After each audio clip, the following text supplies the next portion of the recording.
আচ্ছা, কেমিস্ট্রির ক্ষেত্রে কিন্তু অধ্যায় যেহেতু কম, একটা করে অধ্যায় প্রতি অনেক এমসিকিউ দেওয়া থাকে। ১ম এই এমসিকিউর কথা বলতেছি। এখন এই এমসিকিউ গুলা কিন্তু এই স্বল্প সময়ে ওইভাবে করা সম্ভব না। আমি জাস্ট এক কথায় বলব, তুমি বইয়ের এমসিকিউ গুলা দেখবা।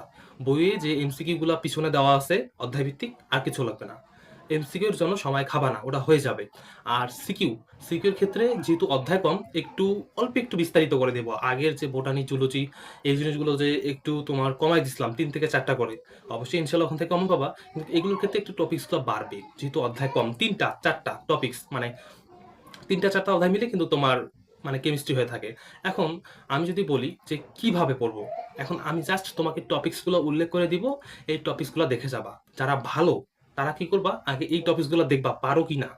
এই টপিকসগুলো যদি পারো তার পরবর্তীতে তুমি বিস্তারিত করতে পারো। কিন্তু এই টপিকসগুলো মাস্ট লাগবেই।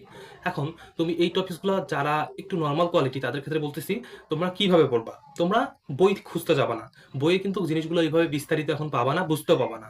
এখন তোমাদের একটু হলেও কিন্তু আইডিয়া আসছে যে কোনটা কি, কোয়ান্টাম সংখ্যা কি, আবার স্পিন কোয়ান্টাম সংখ্যা কি, আবার হুন্ডের নীতিটা কি একটু হলেও পড়ছো। এখন তোমার কাজ হচ্ছে যে টপিকসটা আছে গাইডে যে ওইটা ২-৩টা করে সলভ করবা। পিএস যদি হয় পিএস এর ৩-৪ থেকে ৪ টা ম্যাথ করবা। আমি আশা করি বুঝাতে পারতেছি। বাকিগুলা আমি তুলে দিচ্ছি। এখন তোমরা এই অনুযায়ী জিনিসটা দেখো। ঠিক আছে?